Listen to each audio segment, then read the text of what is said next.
ನಾವು ಕರ್ನಾಟಕದಲ್ಲಿದ್ದೀವೋ ಇಲ್ವೋ ಎನ್ನುವಂತಹ ಡೌಟು ಮತ್ತೆ ಮತ್ತೆ ಬರುವ ಹಾಗೆಯೇ ಕೆಲವೊಂದಿಷ್ಟು ಘಟನೆಗಳು ನಡೀತಾ ಇದ್ದಾವೆ. ಕನ್ನಡದಲ್ಲಿ ಪ್ರಶ್ನೆ ಕೇಳಿದ್ದಕ್ಕೆ ಕನ್ನಡದಲ್ಲಿ ಉತ್ತರಿಸಿದಂತಹ ಲೆಕ್ಚರರ್ ವಿರುದ್ಧ ಈಗ ಗಲಾಟೆ. RVPU ಕಾಲೇಜು, ಬೆಂಗಳೂರಲ್ಲಿ ಇರ್ತಕ್ಕಂತಹ ಪ್ರತಿಷ್ಠಿತ ಕಾಲೇಜು. RVPU ಕಾಲೇಜು ಆಡಳಿತ ಮಂಡಳಿಯ ಉದ್ದಟತನ, ದುರಹಂಕಾರ, ಧಿಮಾಕು, ಪೊಗರು, ಸೊಕ್ಕು. ಕನ್ನಡ ಮಾತನಾಡಿದ ಲೆಕ್ಚರರ್ಗೆ ಗೇಟ್ ಪಾಸ್ ಕೊಟ್ಟು ದೌರ್ಜನ್ಯವನ್ನು ಎಸಗಿದ್ದಾರೆ RVPU ಕಾಲೇಜಿನ ಆಡಳಿತ ಮಂಡಳಿ. ನಾಚಿಗೆ ಮಾನ ಮರ್ಯಾದೆ ಇಲ್ಲದವರು. ಕನ್ನಡದಲ್ಲಿ ಪ್ರಶ್ನೆ ಕೇಳಿದ ವಿದ್ಯಾರ್ಥಿಗೆ ಕನ್ನಡದಲ್ಲೇ ಉತ್ತರಿಸಿದಂತಹ ಲೆಕ್ಚರರ್, ಆದರೆ ಲೆಕ್ಚರರ್ ಕನ್ನಡದಲ್ಲಿ ಉತ್ತರಿಸಿದ್ದೇ ತಪ್ಪಾಯಿತು. ಕನ್ನಡ ಮಾತಾಡಿದ ಲೆಕ್ಚರರ್ ಜೊತೆ ಕ್ಲಾಸ್ನಲ್ಲಿದ್ದ ವಿದ್ಯಾರ್ಥಿನಿ ವಾಗ್ವಾದ. ಅವಳೇ ಯಾವ ಊರ ವಿದ್ಯಾರ್ಥಿನಿ ಅಂತ ಒಂದ್ಸಲ ಕೇಳಬೇಕು. ಎಲ್ಲಿ ಕರ್ನಾಟಕದವರೋ ಅಥವಾ ಬೇರೆ ರಾಜ್ಯದವರೋ ಕೇಳಬೇಕು. ಕನ್ನಡ ಮಾತನಾಡುವಂತೆ ಇಲ್ಲ ಅಂತೇಳಿ ಕೆಮಿಸ್ಟ್ರಿ ಲೆಕ್ಚರರ್ ಜೊತೆಗೆ ವಿದ್ಯಾರ್ಥಿನಿ ಜಗಳ ತೆಗೆದಿದ್ದಾರೆ. ಮರುದಿನ ಪಾಠ ಮಾಡ್ತಿದ್ದ ಕೆಮಿಸ್ಟ್ರಿ ಲೆಕ್ಚರ್, ರಸಾಯನಶಾಸ್ತ್ರ ಪಾಠ ಮಾಡುವಂತಹ ಲೆಕ್ಚರರ್ ಅವರನ್ನ ಕೆಲಸದಿಂದ ತೆಗೆದು ಹಾಕಿದ್ದಾರೆ. ಯಾರು? RVPU college. ಕೆಂಪೇಗೌಡರು ಕಟ್ಟಿದಂತಹ, ನಾಡಪ್ರಭು ಕೆಂಪೇಗೌಡರು ಕಟ್ಟಿದಂತಹ ಬೆಂಗಳೂರಿನಲ್ಲಿರುವಂತಹ RVPU ಕಾಲೇಜಿನ ದುರಹಂಕಾರ, ಧಿಮಾಕು, ಸೊಕ್ಕು, ಪೊಗರು. ಸೆಕೆಂಡ್ PU ಓದ್ತಾ ಇರುವ ನಿಮ್ಮ ಮಗನ ದಾಖಲೆ ಕೊಡಲ್ಲ ಎಂದು ಬೆದರಿಕೆ. ಮಗನ ಭವಿಷ್ಯದ ದೃಷ್ಟಿಯಿಂದ ಸಂಸ್ಥೆಗೆ ರಾಜೀನಾಮೆಯನ್ನು ಕೊಟ್ಟಿದ್ದಾರೆ ಪ್ರಾಧ್ಯಾಪಕರು. ಅಸಲಿಗೆ ಬೆಂಗಳೂರಿನಲ್ಲಿ ಏನ್ ನಡೀತಾ ಇದೆ ಹಾಗಾದ್ರೆ? ಈ ಭಯದ ವಾತಾವರಣ. ಕನ್ನಡ ವಿದ್ಯಾರ್ಥಿ ಕನ್ನಡದಲ್ಲಿ ಪ್ರಶ್ನೆ ಕೇಳ್ದ, ಉಪನ್ಯಾಸಕರು ಕನ್ನಡದಲ್ಲಿ ಉತ್ತರಿಸಿದ್ರು. ತಪ್ಪೇನಿದೆ?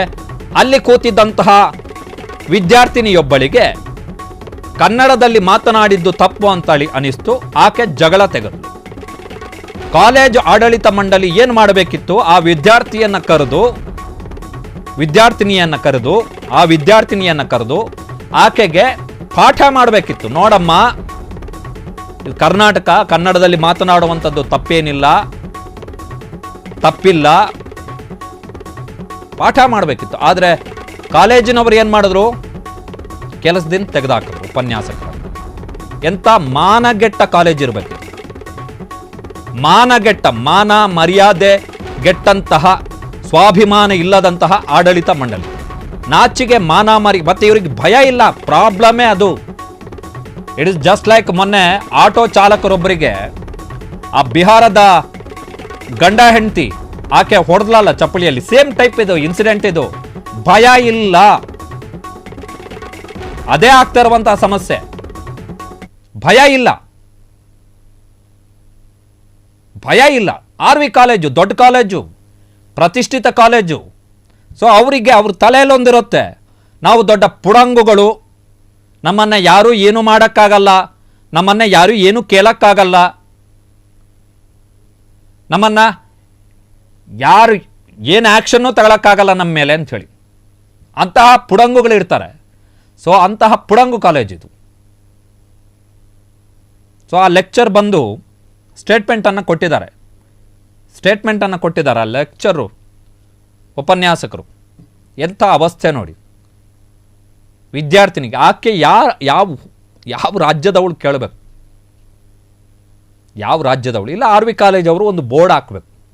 ಏನು ಅಂತ ಹೇಳಿದ್ರೆ, ನಾವು ಕರ್ನಾಟಕದ ವಿದ್ಯಾರ್ಥಿಗಳಿಗೆ ಪಾಠ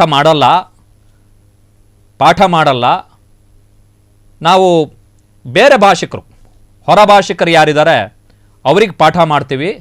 ನಮ್ಮ ಕಾಲೇಜಿನಲ್ಲಿ ಕರ್ನಾಟಕದ ವಿದ್ಯಾರ್ಥಿಗಳಿಗೆ ಅವಕಾಶ ಇಲ್ಲ ಅಂತೇಳಿ ಒಂದು ಬೋರ್ಡ್ ಹಾಕಿಬಿಡ್ಲಿ. ಇವರ ತಾಕತ್ತೇನಾದರೂ ಇದ್ರೆ RV ಕಾಲೇಜ್ ಅವರಿಗೆ. ಮಾನ ಮರ್ಯಾದೆ ಇಲ್ಲದವರು, ತಮ್ಮ ತಾಯ್ನುಡಿಯನ್ನೇ ಸಮರ್ಥನೆ ಮಾಡಿಕೊಳ್ಳುವಂತಹ ಯೋಗ್ಯತೆ ಇಲ್ಲದವರು. ಸೊ ಲೆಕ್ಚರ್ ಮಾತನಾಡಿದ್ದಾರೆ, ಒಂದ್ಸಲ ಕೇಳೋಣ, ಅವ್ರು ಏನು ಹೇಳಿದಾರೆ ಕೇಳೋಣ. ಇದು ಕಾಣ್ತಾ ಇರುವ ಕಾಲೇಜು RV ಲರ್ನಿಂಗ್ ಹಬ್ ಅಂತ. ನಾನಿಲ್ಲಿ ಲೆಕ್ಚರರ್ ಆಗಿ ಕೆಲಸ ಮಾಡ್ತಿದ್ದೆ. ಕಾರಣ ಏನು, ಇದು ವಿಡಿಯೋ ಮಾಡೋಕ್ಕೆ ಮುಖ್ಯ ಕಾರಣ ಏನಂತ ಹೇಳಿದರೆ, ಈ ಕಾಲೇಜಿನಲ್ಲಿ ನಾನು ಬಂದು ಪಾಠ ಮಾಡ್ತಾ ಇರುವಾಗ, ಮೊನ್ನೆ ಗುರುವಾರ ದಿನ ಪಾಠ ಮಾಡುವಾಗ ಒಂದು ಮಗು ನನ್ನಲ್ಲಿ ಕನ್ನಡದಲ್ಲಿ ಪ್ರಶ್ನೆ ಕೇಳಿತು. ನಾನು ಗೊತ್ತಿಲ್ಲದೆ ಕನ್ನಡದಲ್ಲಿ ಆನ್ಸರ್ ಮಾಡ್ತಾ ಗೊತ್ತಿಲ್ಲದೆಲ್ಲ ಅಲ್ಲಿ ಬಂದೇ ಬರುತ್ತೆ ಕನ್ನಡ ಗೊತ್ತಿರೋದ್ರಿಂದ. ಪಾಠ ಮಾಡ್ತಾ ಇರುವಾಗ ಇನ್ನೊಂದು ಮಗು ಎದ್ದು ನಿಂತು ಕನ್ನಡದಲ್ಲಿ ಮಾತಾಡಬಾರ್ದು ಅಂತ ಹೇಳಿತು. ನನಗೆ ತುಂಬ ಕನ್ಫ್ಯೂಷನ್ ಆಯಿತು, ಏನಪ್ಪ ಇದು ಅಂತ. ನಾನು ಮಗುಗೆ ಹೇಳಿದೆ ಯಾಕೆ ಅಂತ. ನನಗೆ ಕನ್ನಡ ಬರಲ್ಲ, ಇಂಗ್ಲೀಷಲ್ಲೇ ಪಾಠ ಮಾಡಬೇಕು, ಇಂಗ್ಲೀಷಲ್ಲೇ ಆನ್ಸರ್ ಮಾಡಿದ್ದು, ಇಂಗ್ಲೀಷ್ ಮೀಡಿಯಮ್ ಆಗಿದ್ದರಿಂದ ಅಂತೇಳಿ ತುಂಬ ವಾಗ್ವಾದ ಮಾಡಿತ್ತು ಆ ಮಗು. ನಾನು ಬೇಜಾರಾಗಿ ಕೇಳಿದಲ್ಲಮ್ಮ, ನೀನು ಹಿಂಗೆ ಕೇಳ್ತಾ ಇದೆಯಲ್ಲ, ಕರ್ನಾಟಕದಲ್ಲಿ ಕಲಿತು ನಿಮಗೆ ಕನ್ನಡ ಬರಲ್ಲ ಅಂತ ಹೇಳ್ತಾ ಇದೆಯಾ, ಅವಳು ಕೇಳಿದ ಪ್ರಶ್ನೆ ಕನ್ನಡದಲ್ಲಿರೋದು ಅದು ನಿಂಗೆ ಹೆಂಗೆ ಅರ್ಥ ಆಗುತ್ತೆ ಅಂತ ಕೇಳಿದೆ. ಅದಕ್ಕೆ ಆ ಮಗು ಹೇಳಿತ್ತು, ನನಗೆ ಗೊತ್ತಿಲ್ಲ, ಇಂಗ್ಲೀಷಲ್ಲೇ ಆನ್ಸರ್ ಮಾಡಿ ಅಂತ. ಆ ವಾಗ್ವಾದ ಮಧ್ಯದಲ್ಲಿ ನಾನು ಕೇಳಿದೆ, ಏನಮ್ಮ ನೀನೇನು ತಿಳ್ಕೊಂಡಿದ್ಯಾ, ಕನ್ನಡ ಅಂದರೆ ಒಂದು ಕ್ರಿಮಿನಲ್ ಲ್ಯಾಂಗ್ವೇಜ್ ಅಂತ ತಿಳ್ಕೊಂಡಿದ್ಯಾ, ಅದು ಈ ಮಣ್ಣಿನ ಲ್ಯಾಂಗ್ವೇಜ್ ಅಂತ. ಆ ಮಗುಗೆ ನಾನು ಅರ್ಥ ಮಾಡಿಸೋಕ್ಕೆ ಸ್ವಲ್ಪ ಬೇಜಾರಲ್ಲಿ ಮಾತಾಡಿದೆ.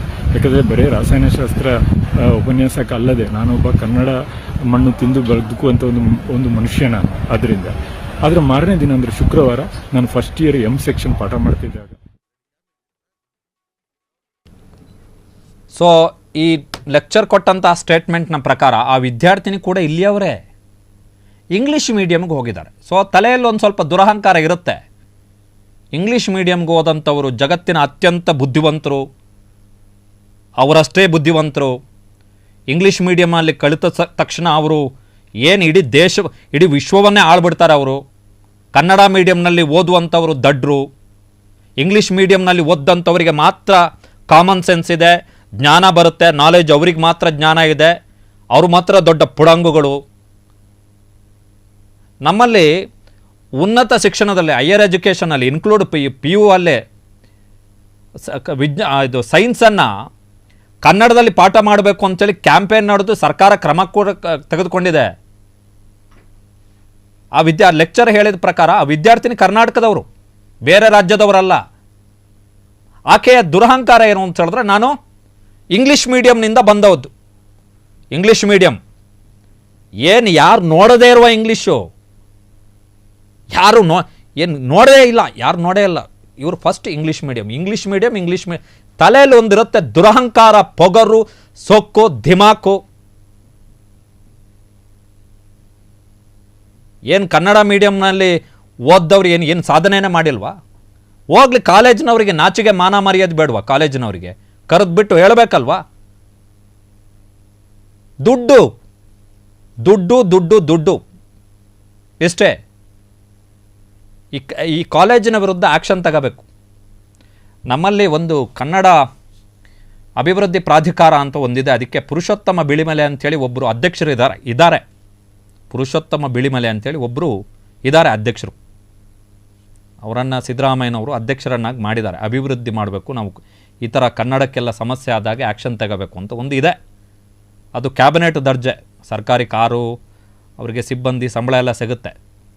ಸೊ ಏನು ಸಂಬಳ ತಗೊಂಡು ಸುಮ್ಮನೆ ಇಡ್ತಾರೋ ಅಥವಾ ಇಂಥ ಇನ್ಸಿಡೆಂಟ್ಗಳಾದಾಗ ಇಂತಹ ದುರಹಂಕಾರದ ಕಾಲೇಜುಗಳು ಅವುಗಳ ಮೇಲೆ ಆಡಳಿತ ಮಂಡಳಿಯ ವಿರುದ್ಧ ಕ್ರಮ ಕೈಗೊಳ್ಳುವಂಥ ಏನಾದರೂ ತಾಕತ್ತನ್ನು ಪ್ರದರ್ಶನ ಮಾಡ್ತಾರ ನೋಡಬೇಕು. ದೊಡ್ಡ ಕಾಲೇಜು ಬೇರೆ, ಪ್ರಭಾವಿಗಳಿರ್ತಾರೆ, ಲಿಂಕ್ ಇರುತ್ತೆ. ಮಿನಿಸ್ಟ್ರುಗಳು, ಅವರು ಇವರು, ಮಿನಿಸ್ಟ್ರುಗಳ ಚೇಲಾಗಳು, ಅವರ ಬಟ್ಟಂಗಿಗಳು, ಆಫೀಸರ್ಗಳ ಚೇಲಾಗಳು, ಅವ್ರ ಬಟ್ಟಂಗಿಗಳು, ಚಮಚಾಗಳು, ಇವ್ರ ಜೊತೆ ಎಲ್ಲ ಲಿಂಕ್ ಇರುತ್ತೆ. ಸೊ ಆ್ಯಕ್ಷನ್ ತಗೊಳಕ್ಕಾಗಲ್ಲ, ಕೆಲವೊಂದು ಸಲ ಕಷ್ಟ ಆಗುತ್ತೆ.